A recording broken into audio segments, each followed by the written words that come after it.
Hi, everybody. I just wanted to thank everybody for attending today. Of course, without your support, Tower Group wouldn't be doing these presentations. And of course, we try to do as many webinars as we can to try to just get some good messages out there to all of you while you're sitting at home doing the self-isolation. We're trying to get you as many great messages as you can to keep you not only entertained, but also occupied and being able to answer some pretty intelligent questions to some pretty intelligent people. So today we're pretty excited to bring you Jason Bantle. So Jason Bantle is the owner of All in the Wilds shops in, most of you guys will know Banff and Canmore's, his most local places around here of where he has his stores. And of course, he's probably one of my most favorite artists in the sense of photos. And many of you guys have been in my office at least and seen every wall is covered with his photos.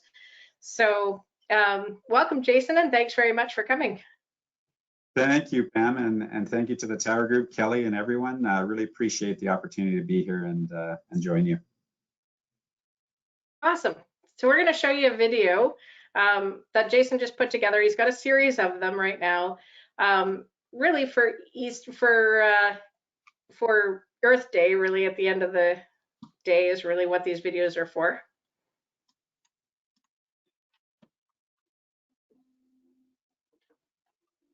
"20 years ago, I worked as a biologist in Canada's Central Arctic researching Arctic fox. As a biologist, we took precautions when handling animals. For example, rabies vaccination. Even with all the precautions, I still contracted scabies on one occasion that thankfully naturally died away after a few days of severe itching. I went to great lengths to protect my health when dealing with wild animals as a biologist. In the same manner, we are being asked right now to go to great lengths to protect ourselves and stay well given this pandemic. Experts believe COVID-19 most likely started as a direct human-animal encounter. New viruses emerge each year, most of them we never hear about, but on very rare occasions, these viruses spill over and are transferred to us, just like SARS and Ebola. Direct human-animal encounters account for 3/4 of all infectious diseases. The root cause of disease spread from animals to humans is habitat loss and wildlife trade. This doesn't mean we have to avoid wildlife. What it means is we have to respect nature and the homes of animals. Animals need space, just like we need space right now. The buying, selling, and consuming of wild or domestic animals is increasingly spreading deadly infections. To avoid pandemics, we have to stop business as usual, halt loss of wild spaces. Let's think about the process of how and what we put on our plates, the pets we buy, and other wildlife and domestic related products we use. This pandemic is a vivid reminder that humans are a part of the web of life. Its destruction threatens our own well-being.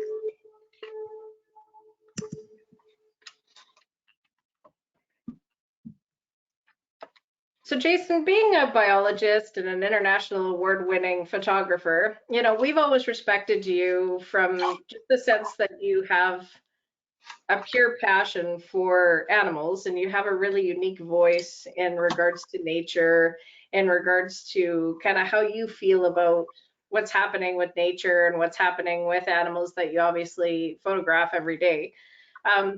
You know, I think a lot of people right now are actually wondering, you know, how did we get here? And when I talk to a lot of clients, they're like, you know, I really would love to know how this started, what this really looks like for us. And, you know, maybe another question is, do you think there's risks of other viruses? Thanks, Pam. Those are all really good questions. And I think we didn't get here on purpose. No one wanted, of course, a pandemic of this proportion and such. We just got here slowly in incremental steps that unfortunately led us to the situation we're in today. Now, when we look at the planet, three things have kind of changed over the last 50 years. We've had a mass acceleration of the human population. We've had globalization. We can move all over the place. And we're kind of pushing the edges or the fringes. We're expanding into a lot of nature's habitat. So these viruses, they exist in wild populations. They're quite common. We have viruses inside of us. We have a certain amount of virus load that our body just naturally is accustomed to. But one of the species that is really fantastic at being able to deal with viruses are bats. Bats have an antiviral response to any virus, an immune response that is just, well, they're in an arms race, right? They're constantly fighting with viruses, and their bodies have been able to figure this out in a very efficient way. With any fight with a virus, you have an anti-inflammatory response as well. Well, their anti-inflammatory response doesn't go through the roof. They know how to just take care of that virus, put it inside of their body, store it, and keep it with them. So they won't necessarily transfer that virus directly to us because we don't have a lot of impact or a lot of direct contact with bats, perhaps. But in certain areas of the world, as populations expand into these habitats, what can happen is that other animals pick up the virus from these bats. So that's what most likely happened here, is that when bats are stressed, and that could occur as people are going into their habitats and such, they release a lot more fluids, whether that's saliva, feces, urine, whatever it might be. And it ended up that this got picked up by an intermediate host, not necessarily by a human. This is what the scientists are saying. This is what they kind of feel. And so through the process, it ended up going to a mammal, okay? And they're thinking this little kind of scaly anteater looking animal, which is a rodent known as a pangolin. But it could have been in a goat, it could have been in a cow. There's many different species that would pick these things up. We know that from the previous outbreaks like SARS and Ebola. So in this case here, somehow that got transferred into the human population. And we can't deal with that virus, Pam, as well as a bat. And other species, perhaps. Some species might have a certain amount of virus load in them that they can deal with something like COVID-19 and this coronavirus. We don't have that ability to do that. So this kind of started as just, the human population expanding. And as we stretch into more wild and wild lands, these pandemics, these viruses are going to move around. And then we went ahead and we have a lot of global movement of humans. Unfortunately, it's spread across the planet pretty quickly. So nobody did anything, on purpose. This is just kind of the natural cycle. And that meant the slide you see here, I mean, human populations, as we continue to really, really expand, I mean, the carrying capacity is easily 7 times greater than what it would be from a biology standpoint for humans. So it's 7 billion people. We're just getting natural interactions with a lot more animals. We know that here in Canada. This photo right here is from Jasper National Park, and running out of room for everybody. And when I say everybody, I include nature in that comment, Pam. So yeah, that's kind of the take on what happened here. Jason, we've seen many issues, like for example, like more forest fires worldwide, as well as locally through the mountains or Fort McMurray. It's similar to what we're seeing now. I guess there was a lot of people in Fort McMurray that were out of work and lost their homes. It's been nonstop, it seems like, in Alberta for the last 5 years, and more people are talking about climate change. How is that affecting the earth, animals, us, all of us?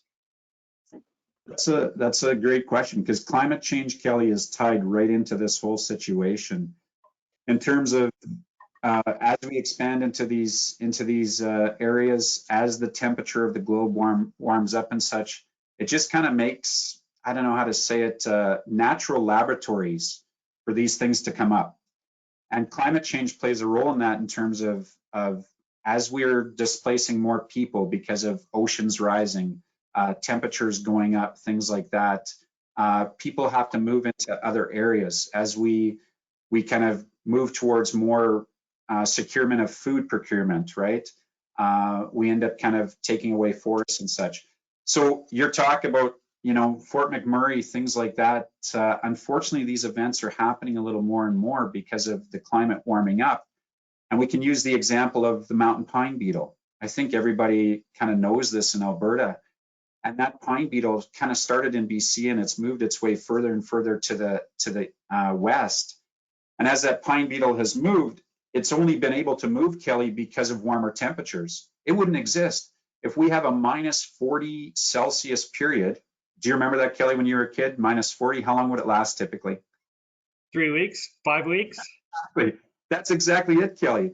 You know, it would last weeks on end. And now we don't have that week-long period. I know when I was a kid, minus 40 for 4 weeks on the prairies was pretty common. And pine beetles, if they don't have a minus 40 period for 2 weeks, they don't succumb. Their larvae survive and they're ready to hatch next spring. So as global climate change changes, then we get a case, if we look at the mountain pine beetle as just one example, where we have a spread of something. It's not a virus, it's an animal, and it's going to impact what's going to happen in BC specifically, Alberta, and probably the northern parts of Saskatchewan, Manitoba. And so that you know, unfortunate fire in Fort Mac area and some of the things that have happened, you know, some of the flooding and such, these extreme storms that are occurring, the Canmore flood, these things are likely to kind of occur a little bit more, Kelly, unless we can kind of, you know, move towards a different way of our carbon footprint. And that's really the point here is that carbon footprint when we're talking about global climate change and being able to reduce our carbon footprint. And that doesn't mean stop all industry. Gosh, Kelly, not at all. It means trying to work out how can we do that more sustainably. That's what's really important here, Kelly. So the photo here shows an incredible storm on the Alberta prairies, and these storms, you know, we're seeing them a little bit more frequently, and we're seeing more odd weather patterns. Pam commented, you know, the snow's not going away this year. So maybe that's normal, Pam. I don't know. I mean, I'm trying to think back like 20 years ago. I mean, I used to play in snowbanks that were taller than me. I mean, I was a little shorter then, but anyways, so, yeah, it's kind of interesting what's occurring and how quickly it's occurring too. That's the thing with nature. You can adapt, but we need some time to adapt as well. And nature can't just flip switches, right? Some of these species, some of these situations have been evolved over hundreds of thousands, if not millions of years. Yeah. Yeah, and there you kind of see that's talking a little bit about our encroachment and some of that stuff that, you know, we have a species, humans, who have a bit of an oversized impact on the planet relative to kind of some of the other species. And so we have to think through our next kind of steps, because I think none of us want to go through these pandemics and the loss of life and upheaval to our lives and such. I mean, it's tough. And so we have to think about those steps and balance nature with our footprint. And again, it comes back to that carbon footprint and how can we really manage to be in tune with nature. I always say, Pam and Kelly, it's nice to think about the world as us, and my us is a little different. It includes animals and humans. And if we can do that, then we can really do well. And I think in Canada, we have so much wildlands. We're such leaders in so many other areas in Canada. I mean, what an incredible country. And I think we have a bit of an opportunity to set the stage in the world here as well, in terms of trying to be a leader and show how we can have sustainable economies and how we can, you know, have respect for nature at the same time. It's going to take some change though, right? I mean, we all know that. So yeah. Yep. And of course, I'm gonna let Jeff play this quick video on the polar bears. But I think, you know, a lot of people know about our polar bear, which wrong hand. For the Tower Group has always been a mascot for us because, of course, I've always seen the polar bear as really an epitome of sustainability.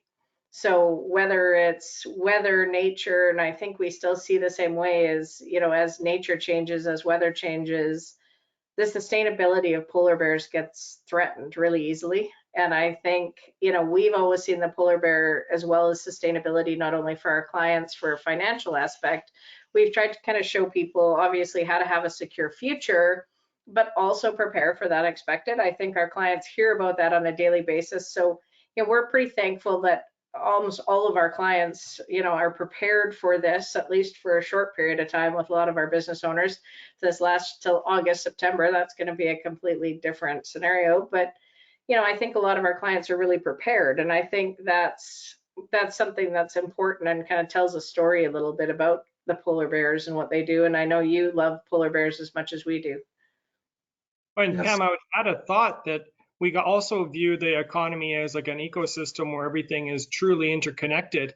And really what drives the global economy is consumer spending. So obviously that's where they're talking about this economic hibernation being a major impact. But it truly is kind of all connected, and we've got a way to kind of explain that financial ecosystem to our clients as well. Mm-hmm. Kelly, that's well put. I mean, if we look at it as an ecosystem, and you even use the word hibernation, right? We want to avoid these hibernation events, and how do we work with a sustainable ecosystem? Yeah, it's great, Kelly. That's a good way to phrase it. Yeah. Oh, without further ado, let's play that video. Yeah. I don't know if there's a more beautiful scene than this. This is incredible. Day one. Mother bear nursing her 2 cubs. Wow.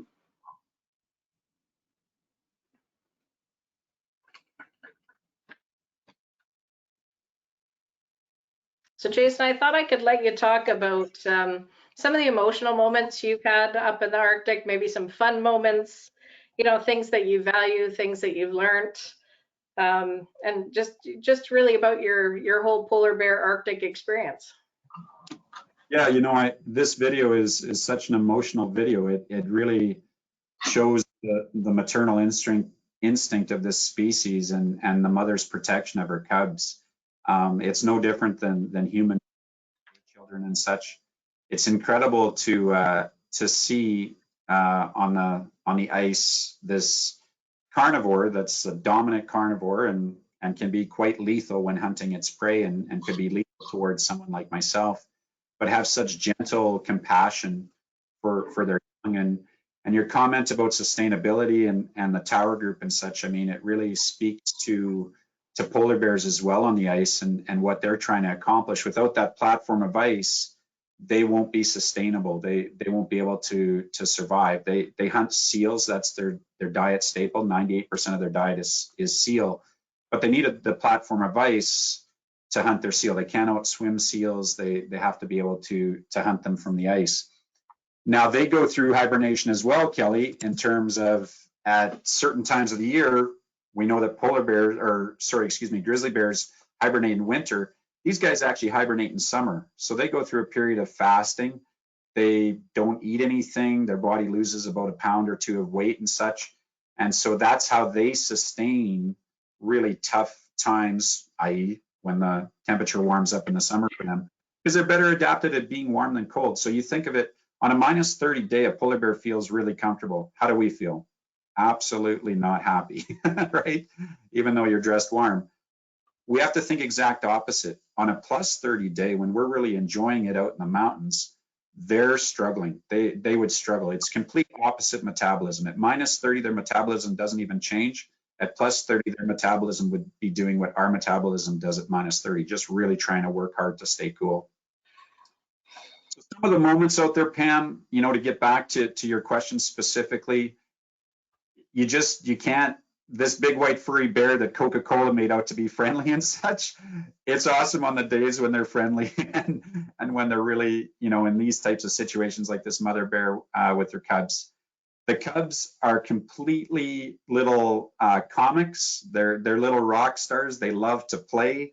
They love to tag on mom, and every once in a while, mom will put them in line. She'll give them a little swat. So she takes care of them.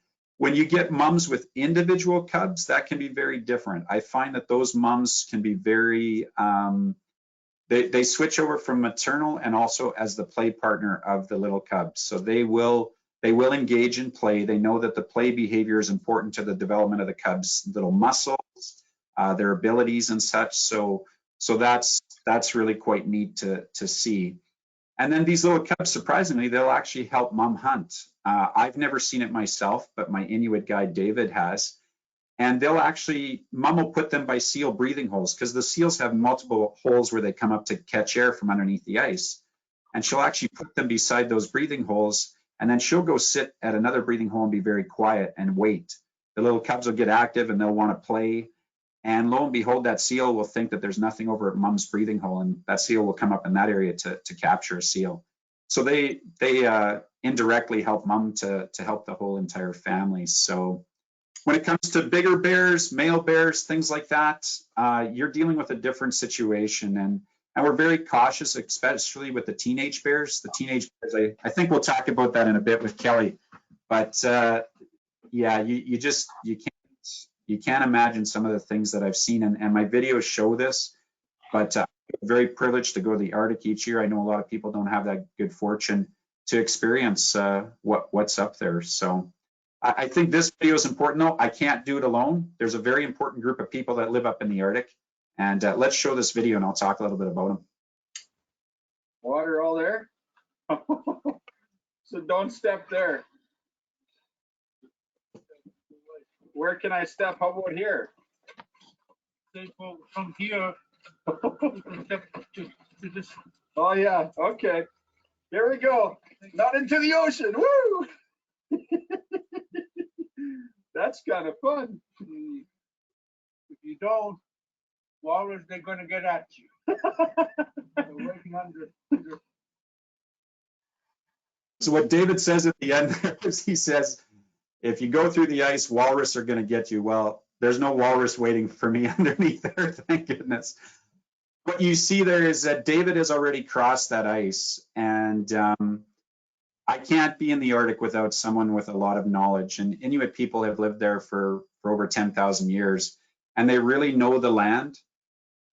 These people, when you see their faces, you see the land. A lot of them have very dark kind of pigmentation underneath their eyes. That's from the amount of times that they've gotten frostbite there, to the point that the tissue actually has died. Survivors. And David has saved my life on 3 occasions. Without him, I wouldn't be here today, and that's no lie.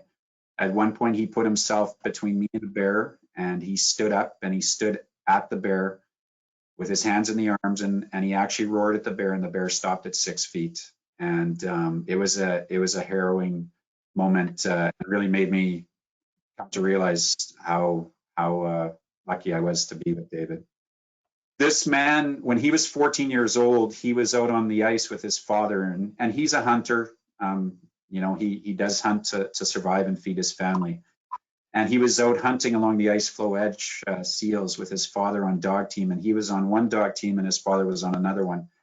And he was 14, and the winds were blowing so strong that the ice broke off and he started floating out into the ocean. And his father couldn't get to him in time.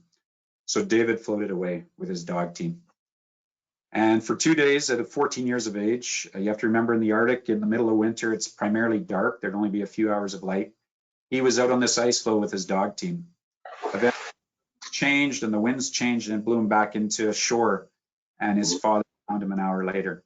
So, and I said to him, David, how did you manage that? You just do that. That's what you do. And that's what I always find about David. He's so calm. He just goes with the situation. He's not in control of anything. He knows that. He works with nature. Snowmobile breaks down, a blizzard comes in, he just works with it. One time as we travel out to this camp, it takes us 16 hours from the community. So we start with a forecast, but we don't know what's going to happen in 16-hour time. And we got caught in the middle of a blizzard where you couldn't even see a foot in front of your face. Jiffy on the spot, he built an igloo. I mean, that's what we had to do. So without these guys, without David, there's another fellow, Solomon, that I've been working with on occasion. I wouldn't be able to capture the moments I do, Pam and Kelly, and those beautiful moments that you talk about, and mom's nursing and everything that I see out on the ice. I just wouldn't even be able to be out there safely, and most likely I wouldn't come home. But I don't tell my mom these things, obviously. Well, talk about adversity management skills. Those examples are a lot more real life than what we're facing with today, and that gives us a great deal of perspective and maybe further reassurance that we'll one step at a time we'll get through this as well, right? So. Well, and we're not always in control of nature. I think that's the biggest thing to take away from all of this, is that sometimes we can't control these things. Yeah, both well said, Kelly and Pam. Yeah, well said. But how big are these guys really? Well, let's watch the video first. Here you see polar bear tracks, a small guy on the left, a big guy in the middle, and well, my size 14 boot beside his. You can tell they have big feet. You know what they say about a guy with big feet? David, what do they say? They are so slow runners. They are so slow runners. They could outrun anything. There you have it, right from David. Yeah, so how big are they? So Pam, in that video, I say, you know, a small guy on the left, a big guy in the middle, and then my size 14 boot. The small guy on the left is not a small guy, Pam. That's actually a female bear. So when I'm up in the Arctic in April on the ice, that's the mating season time as well. So that's when bears are trying to match up. And so that was a female and male most likely walking along on the ice. And male tracks are ridiculously big. I mean, my size 14 almost fits inside of there, and that's a Baffin boot. So those boots are a lot larger than what we typically have. Why is that? Well, an average female would be 200 to 300 kilograms. Okay, that's typically what she would be in size. She'll put on quite a bit more weight in the summertime before she's getting pregnant. So she can pop up to 400 kilograms maybe. That would be extreme, but definitely that 300 to 350 kilograms. She's putting on all this weight to go through with her pregnancy. Now, you have to understand, female bears, they only have young every 3rd year. Okay, so they stay with their cubs for 2.5 years, and then they can go back into estrus. And given that, there's only 1/3 of the population of females, if we assume an equal sex ratio, there's only 1/3 of the population available for males to be able to breed with. So Mother Nature has set up a neat little thing here to ensure that you've got the biggest, strongest male. She doesn't go ahead and mate with a male right away when she finds them. She actually waits for a bit, about 7 to 10 days. Why is that? Well, the males will follow along and they have to fight. They have to fight for the right to be able to mate with her, because that's how you know you've got the biggest, strongest genes. What has this ended up happening over evolutionary time? Well, a natural selection for really big male bears. So how big are those bears, Pam? A male bear can be upwards on average to 1,200 pounds. The largest bear ever, so that's like 800 kilograms. The largest male bear ever, sorry, I'm going to say this in pounds again, that was tagged by researchers was 2,250 pounds in weight. That is a Volkswagen Beetle car walking across the Arctic ice at you. When I'm standing up, I'm 6'2". When I'm standing up, a male bear on all fours will look me in the eyes. That's how tall they are on all fours. So these are massive bears, but the reason it is because that intense competition for mating, Pam. So you're the big boy, you're gonna have some kids. If you're not, well, you gotta grow up a little bit. But David is right. They are very slow runners. The large bears don't run as well. They're very slow. And you too, apparently. Yeah, Pam, I always hire an assistant on the way up there, right? And part of the interview process is a 100-meter dash. And if I can outrun them, then I hire them. So I'm kidding. So, I think, you've kind of talked about some of the dangers, obviously, of being in the Arctic, but, I've seen a lot of your videos where, you're cold, you're starting to get frostbite on your fingers, and your camps are pretty, really living with nature. And yeah, it's not, I don't think you're comfortable in taking a lot of these photos. And I don't think, a lot of us necessarily always appreciate some of the hard weather that this actually takes to get some of these shots that you get. What kind of other dangerous moments have you kind of hit? And maybe this video kind of talks a little bit about that. Yeah, we'll go to the video in a second. There's kind of 3 things that really can be very dangerous up in the Arctic, and that's obviously exposure to the cold. And I've had a couple cases of some severe frostbite on my hands and on my cheeks. One year I thought that I would have the black marks on my cheeks permanently when I got home, because it was just a crack of air that was between my goggles and my face mask, and I didn't realize. And after being out for 10 hours, the next day I looked in the mirror, they were pure black. But so exposure is very, very much to be concerned about. And we take as many precautions as we can in terms of staying warm and clothing in layers and such. Second thing is ice conditions. You're on the Arctic Ocean ice. It's not a stable environment. Arctic ice is very, very transitional. There can be pockets of ice that are very dangerous, and David can recognize those signs. But one time, we go around this one island all the time, and I decided to snowmobile in front of David because I thought I had seen a bear. And I typically am the guy who will go in front and then stop, and we'll look through our binoculars if I see something, and vice versa. He leads though. So I went in front of him, and I'm starting to slow down, and he drives by, and he's waving and he's waving and he's waving. And as I was driving, I kind of felt that the snowmobile was doing this. Just kind of felt, you know, but this is a safe spot. We've been by this many times. In the matter of 24 hours, the ice underneath, the currents had churned it away.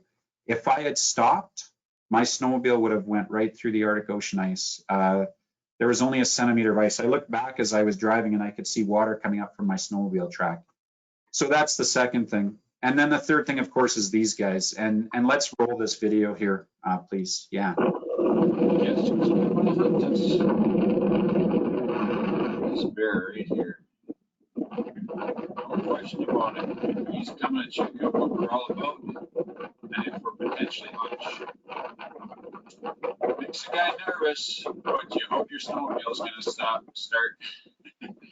I just checked mine, so this is what these bears do.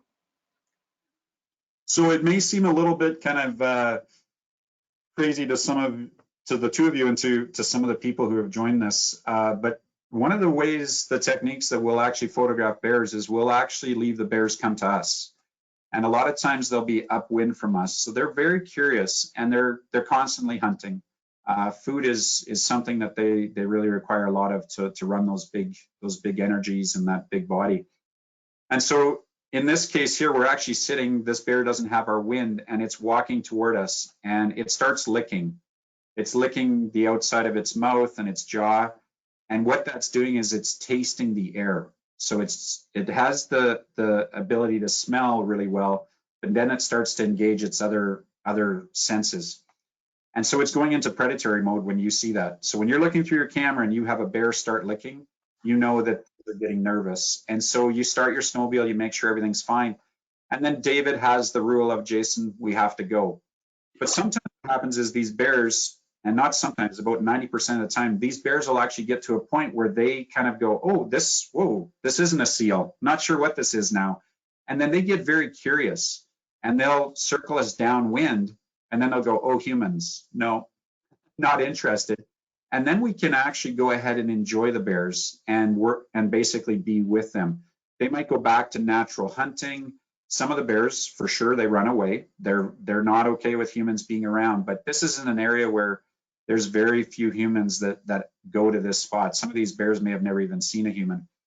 And so when that kind of occurs, we have to be very careful at these pressure points, Pam. We have to know, okay, what's the exact behavior? And that's where my biology comes in. And don't get me wrong, I don't always get it right. Just like every human is a little bit different, you can't predict, right? You can't predict every bear, but you can generally say, well, that's probably going to be what's going to happen. And when they go through the thing of circling you downwind, especially the moms and cubs, and then they go back to hunting, holy smokes, you might get a whole afternoon just watching a family of bears hunting on the ice and being together. So this guy here was actually fighting with another male over a seal they had just caught. And when he couldn't depose the king of the seal, he thought maybe we would be the next choice. But as he got closer, he realized we were humans, and he went away. So the most cooperative ones are the mums and cubs, to be honest, Pam. That's who is most cooperative. Teenage male bears, stay away from. Yeah, teenagers push you all the time. They're hungry. They're not as good at hunters. They'll take more chances. Big male bears can go either way. Either they'll walk away, or they'll be cooperative, and they'll allow you to kind of enjoy them on the ice as well. It's individual, but we don't deal with teenage bears anymore. Do they chase you down? Maybe some people can relate during the stay at home now, but I wish everyone well with their teenagers. Sorry, I don't have any kids. I can understand that could be a little bit interesting at times. So sorry, I'm off topic, Kelly. All good. Those parents may want to trip up north right at this moment, right? You know, I don't know. I'm not sure.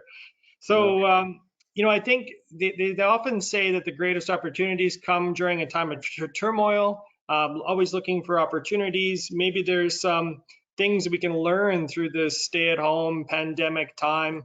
Maybe when we get back to some sort of new normal, maybe there's some new habits or activities or thoughts or a mindset that we can employ that will help us strike a better balance. What are your thoughts on that, Jason? Kelly, I think you're exactly you're spot on.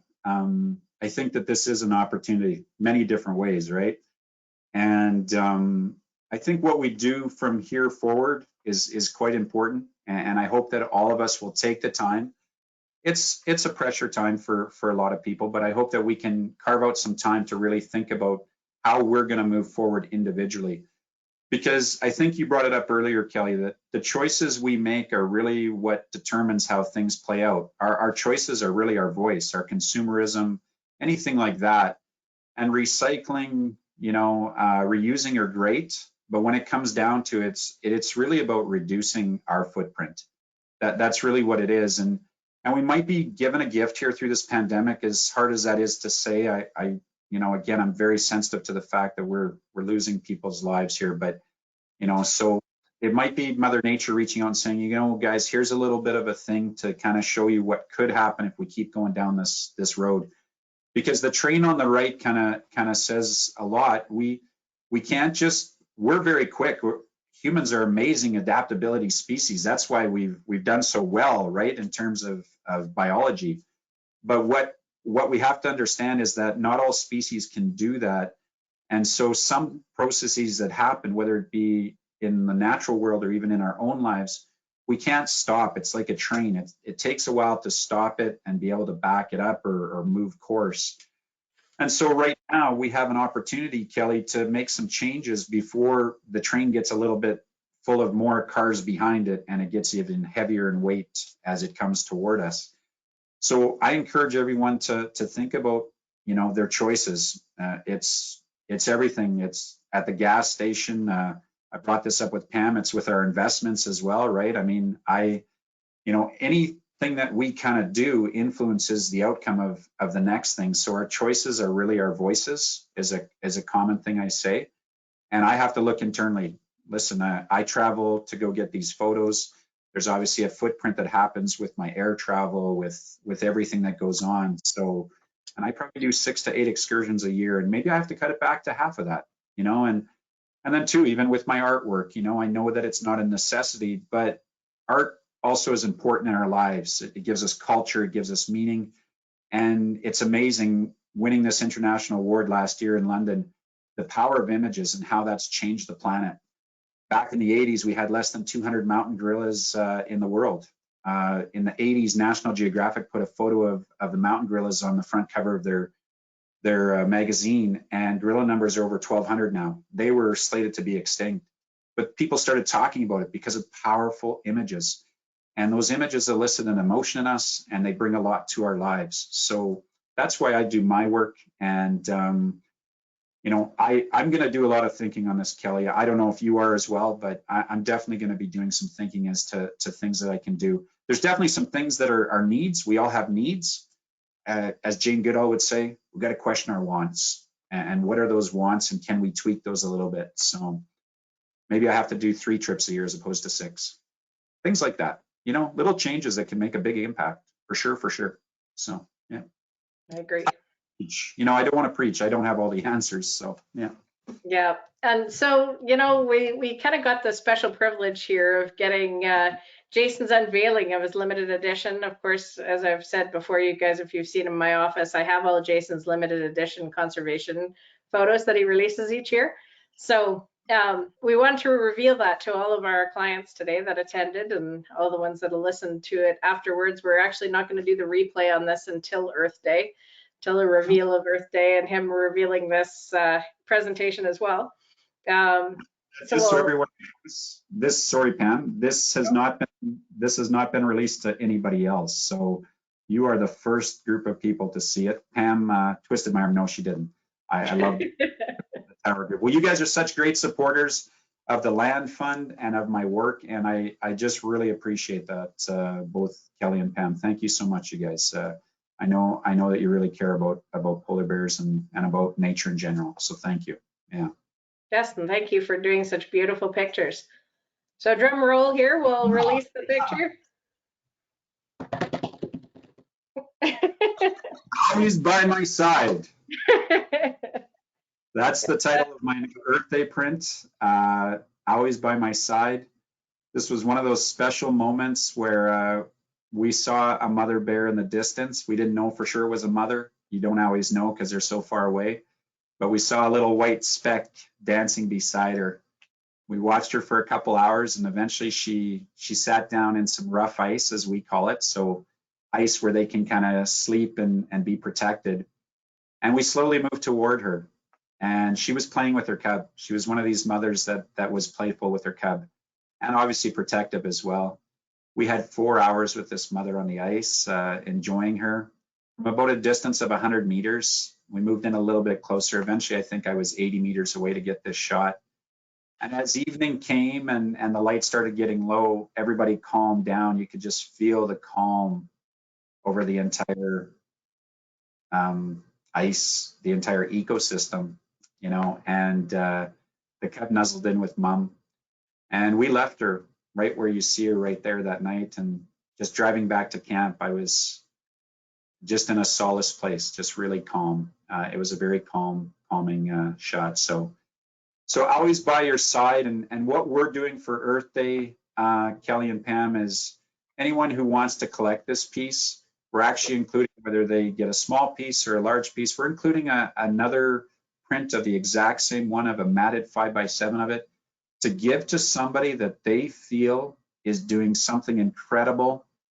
Maybe it's a health hero, maybe it's the person delivering groceries to you, whatever it is. But you know, we want to try to, you know, this is tough for everybody. So we're trying to give what we can through our nature, and we hope the image actually, as well as a giving of what nature gives to all of us, and that's connection. We're all connected, and nature's right here beside us.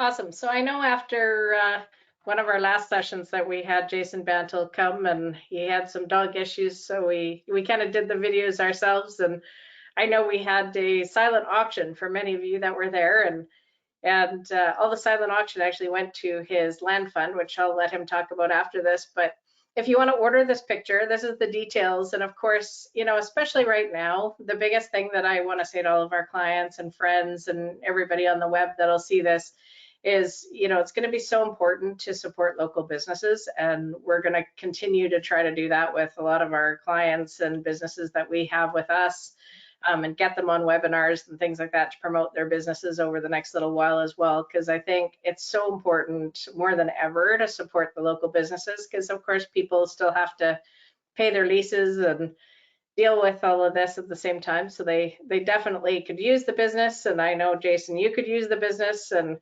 I always just like to promote your photos no matter what, because I just love them. So that's, you know, I think because I love them so much, everyone else should.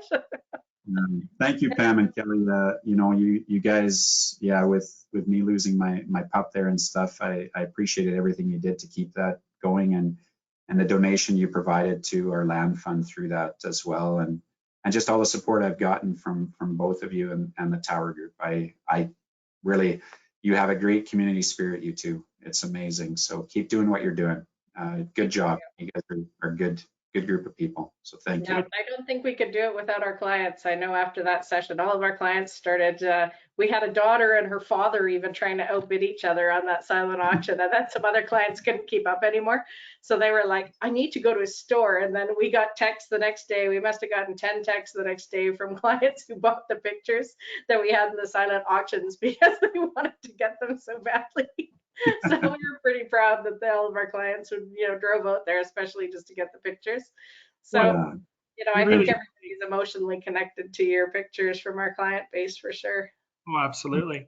I as well. And I think, you know, Pam, we do really think our, you know, our clients are a bit of a community, and and the community as a whole, right? Like I really love that thought that we're all in this together. Even beyond when we move past this, like there's more of these issues to come in the future. And I hope that, we all as a group, remember that we're all in this together as we move through life. And, I think it's all about conscious choices. And like you mentioned, Pam, is supporting local business, but also just plan spending and plan saving, as well as reducing our carbon footprint. And that quote comes to mind, Jason, in terms of like understanding what we can do is the key to having it all is knowing that you already do. So maybe we can do more with less, for sure. That's a great philosophy, Kelly. I always say that too, more with less. Yeah. And I think, supporting more charities like this. Can you tell us a bit about your land fund, and more clients can maybe participate in that? Yeah, so with our land fund, we purchase land for nature just to be set aside for homes. We have a few different really big intact parcels, as we're trying to conserve large areas so that animals can really have a good ecosystem to thrive in there. So we have a couple different parcels that we've set aside. It's 1,600 acres in total, and what it is purchasing my artwork, All in the Wild, the company that is the galleries and such. We actually take a portion of that and we put it towards land, and it's called the All in the Wild Land Fund. And we're a purpose plus profit business. The purpose has always been to bring to the forefront the importance of nature in people's homes through art and through the message that I provide.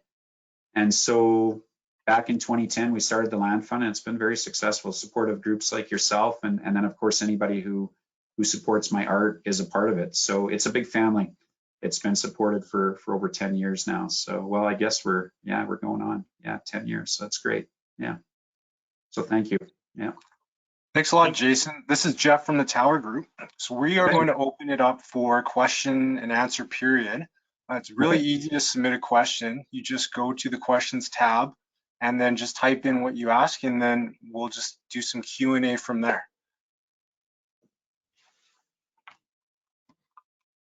Ooh, is anyone going to put me on the hot spot? Well, Jason, I just got text a question here. So, what was it like for you to actually turn a passion that you absolutely love to do photos into a business? So how'd you kind of do that? And, what was your motivation to actually turning it into a business? Yeah, Pam, it's always a risk when you turn your passion into your business. But for me, it's been a really nice journey.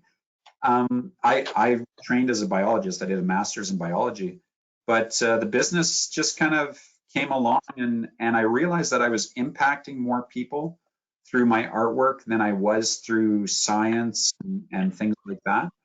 So I just found it to be a natural fit. And then I'm a bit of a storyteller, as some of you might be able to tell. And so the stories became part of the stories behind the images are really so important. And yeah, it was about 15 years ago when I finally took a really big risk, Pam. I bought an old dilapidated building and turned it into a gallery. My brother, who's an engineer, said, "You're just pushing that over, right?"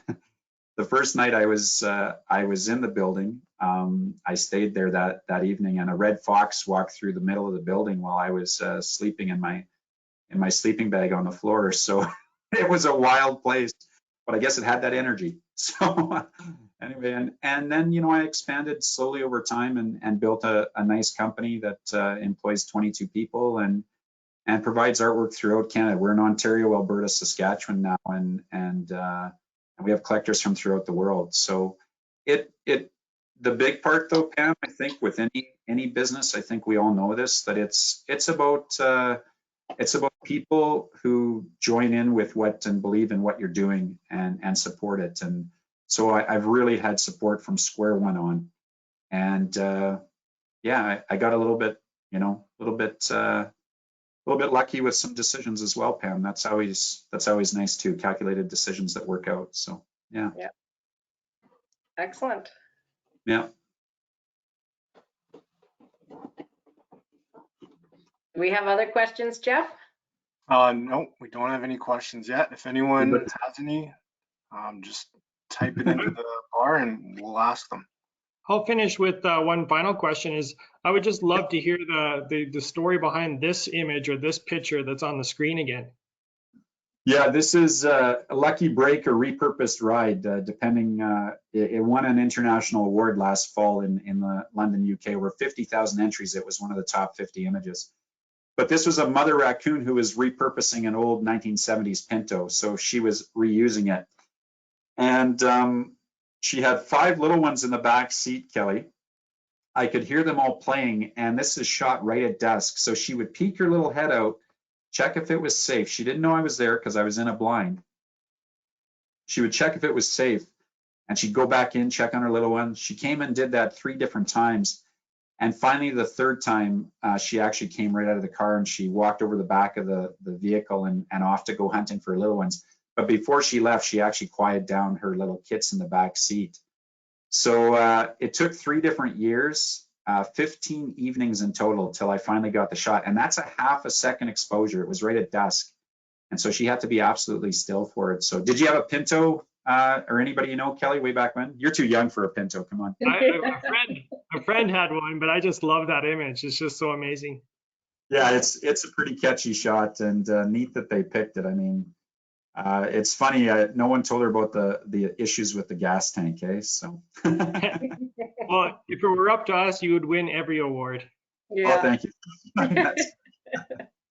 Hey, Jason, we have one question. They're asking, what is one animal besides the bears that you would love the chance to photograph and why? It would be Bigfoot. No, I'm kidding. That's a great question from whoever asked that out in the audience. I think where I would like to move toward, the bears are amazing species. There's tons of different species, but whales. There's a lot about whales that is very interesting. Their social dynamics and the fact that we can't really experience them because we don't live in a marine environment or aquatic environment. So that's an area that I would really like to try to work toward and starting to do a little bit of research on that and working in that direction and such. But polar bears are always going to be my heart, and the Arctic is always going to be my heart, simply from the standpoint of the importance of the Arctic for the health of the globe. And so those polar bears are kind of the canary in the coal mine. So we got to keep those guys safe, and we'll save a lot of species. Yeah, great question. But great, I have another question. What do you recommend to the younger generation on what they can do to help make the world a better place? Awesome question. I don't have all the answers. I think the big thing is reduce. So the younger generations, if you have a real passion for this planet, then with every decision you make, maybe you're going to go into business, maybe you're going to be a carpenter, maybe you're going to be a mechanic. With every decision, think about what you could do just to make it a little bit easier on the planet. There's so many, when we look at, I come from a family, my father was a mechanic. He was very much about always fixing things, always fixing, not replacing, always finding a way to fix them. And, that takes some extra work. So some of this takes some extra effort. But if you can make those decisions, maybe you have to research how your product is built. If you're someone like us, I mean, we've really put a lot of research into where are our products coming from. Okay, there's a reason why we're not going to purchase that part to make our product, because it's actually not a sustainable practice. So what are sustainable practices? And then what can we do individually? So look at your carbon footprint. There's a lot of things online. If you punch in carbon footprint, you can actually look at your carbon footprint. If I take a trip to Toronto, what's the carbon footprint? If I do this, what's the footprint? We have to then weigh that. So what is it that's important to us? Because we got to have some wants. We all need some wants, but what's important to us, and then kind of from there, and then share it with your friends. Tell people what you're doing. I mean, the more that we can tell people, hey, guess what? You know what? I share with people a lot of times, I just decided to do this. One social media post I put out there was, when we're on airplanes, for instance, they always give you a plastic glass, right, to pour water in. So I asked the stewardess one time, I said, what happens to all these? Like, do these get recycled? Or she goes, no, sadly, they just go in the trash. I'm like, really? And I bring this mug right here every time I travel on a plane. And I won't go ahead and get a plastic glass. Now that's going to change with coronavirus and stuff for a time being, but it's just little things like that. Imagine if everybody, all 400 people on the plane, didn't use a plastic cup. Wow.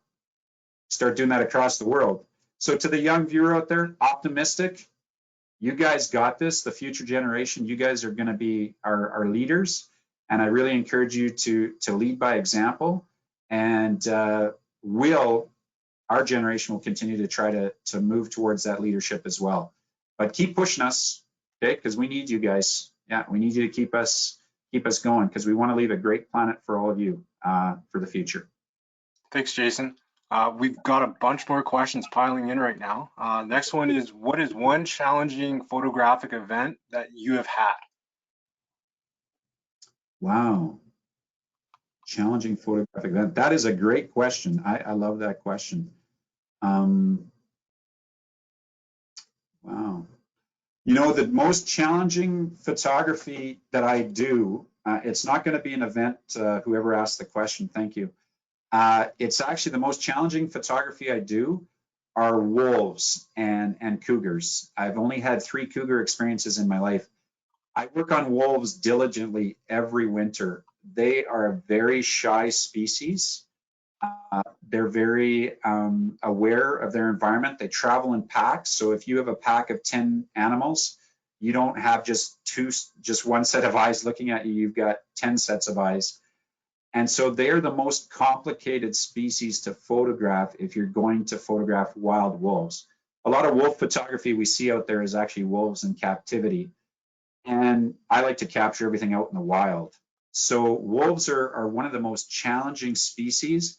And I can say to the viewer, I have been working on wolves for about 5 winters now, and I have come up empty-handed. I could probably say that I put at least 90 to 100 days in the field, and I don't have a shot that is the shot. I have great shots of wolves, but I always talk about this in my photography about the shot.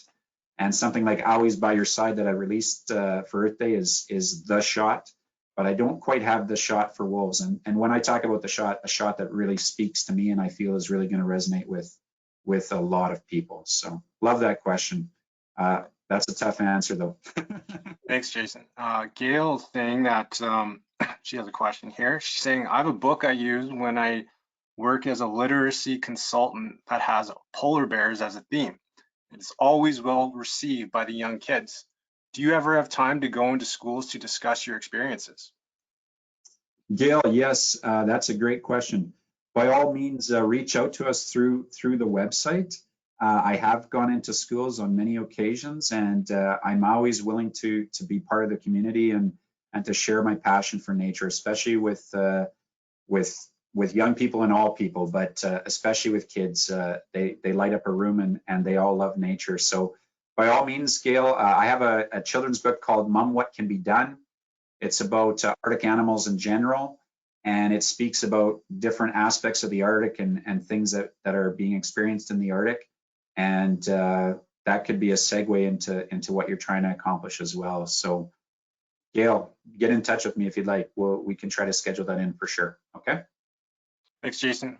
So the last question comes from Corey, saying, what do you feel or how do you feel about the importance of hunting? Or is it important? Corey, thank you for the question. That's a tough one. I am not personally against hunting for people who are doing it for food, okay? I'm not a vegetarian, and so I do pick up meat from a supermarket or from a local farmer actually. And I do have issue with any type of trophy hunting. It's not something that I feel is a necessity. And again, it comes down to needs and wants. I deal with a lot of Aboriginal people with my work, especially in the Arctic, but also in northern parts of Alberta and Saskatchewan and BC and the BC coast. And so this is part of their livelihood. This is their culture. And if it's part of that, then I kind of feel it's not really my place. And one video, if you watch one of my longer videos on YouTube that was just released, it talked about the fact I was up in the Arctic one time when Inuit hunters did come in and hunt a polar bear. That was a really rough day for me. I had photographed that bear the day before, and I sat on a hill and I cried that day. And David was there for me, and he knew I was upset. And sorry, getting a little emotional, but I called my buddy who's a polar bear biologist, and I talked with him, and he said, Jason, the population where you are is healthy, and they have a legal right to hunt bears. And I knew that, and I know that Inuit people hunt bears, so it was tough to see, but it's part of their culture, and you know, that's part of their history and such. So for consumption, I don't have an issue with it. If we're trophy hunting, I do, and that bear was hunted just for its hide, and that's what was really tough for me, that it wasn't hunted for its meat, because things have kind of changed in terms of the economics up there and how they make money with polar bears. So anyway, sorry to get into that. Yeah, that was a tough day. It's a reality that everyone has to deal with, so it's hard.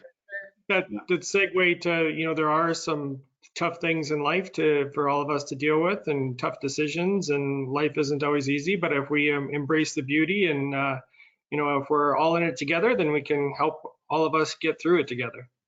Yeah, that's right, Kelly, and there's a healthy population there, and that was a bear that was legally hunted. So we have great biologists that work for the Canadian government and the provincial and territorial governments, and they keep track of what's happening with populations. So that's the good news. Thanks, Jason. Corey, it's funny because Corey just said, he said sorry, he didn't mean to bring the emotion to skin, but he does agree with the statements that you made. Thank you, Corey. Yeah, and no worries about the emotion. I'm very, as you can tell, I'm very passionate about polar bears and about their future, Corey. So thank you for that great question. And your passion's what we all love. So that's what makes your pictures so adorable. Thank you. So thanks again for attending today, Jason. We really appreciate it. We know that he's up north actually doing this video for us. So we know it wasn't exactly easy for him to get everywhere, and he made it work, and we really appreciate the fact you did. And we really appreciate the fact that you take such beautiful pictures and you're our friend. So thanks so much. Thanks, Pam. Thanks, Kelly. Really appreciate the opportunity to be with you today. Thank you. You bet. And thanks for everybody that attended. And I'm with the replay link and the video that will be on our YouTube channel. Definitely share the message and share the word. Yeah. Thanks everyone for joining today. Yeah. Thank you so much. Thanks. Bye.